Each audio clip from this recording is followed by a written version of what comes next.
BSNL SIM എടുത്തിട്ടുണ്ട്. പണ്ട് ഏതോ സ്റ്റുഡൻസ് പ്ലാനൊക്കെ. അവിടെ പോണെങ്കിൽ നമുക്ക് എന്തൊക്കെ കൊടുക്കണം എന്നറിയോ?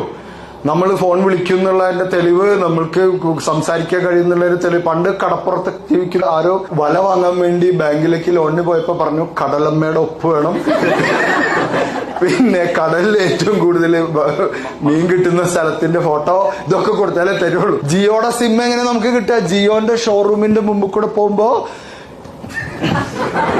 അപ്പൊ നമ്മൾ പുറത്തേക്ക് സിമ്മാണ് അത്രേ ഉള്ളൂ. കസ്റ്റമർ സർവീസ് നിങ്ങൾ മൈജിയിൽ പോയി പഠിച്ചോ. ഭയങ്കര ആവേശമാണ് അവരെ. ഒരാൾ വന്നു കഴിഞ്ഞാൽ ഇങ്ങനെ പൊതിഞ്ഞ് നമ്മളെ കംഫർട്ട് ആക്കിയിട്ട് തന്നെ പൊതിഞ്ഞ് എപ്പോഴും ആളുണ്ടാവും. ഭയങ്കര ഒരു എന്താ പറയാ ഓണർഷിപ്പ് ഫീലിങ്ങൾ വരാം. മൈജിയിലെ സ്റ്റാഫ് മുഴുവൻ 3000 കോടിയുടെ കമ്പനിയാണ് മൈജി ഇപ്പോ. കാരണം കസ്റ്റമർ ഉണ്ടെങ്കിൽ നമുക്ക് നിലനിൽപ്പുള്ളൂ. പക്ഷെ കാട്ടിലും മലയിലും പുഴയിലും കടലിലും ഒക്കെ റേഞ്ച് കിട്ടണമെങ്കിൽ BSNL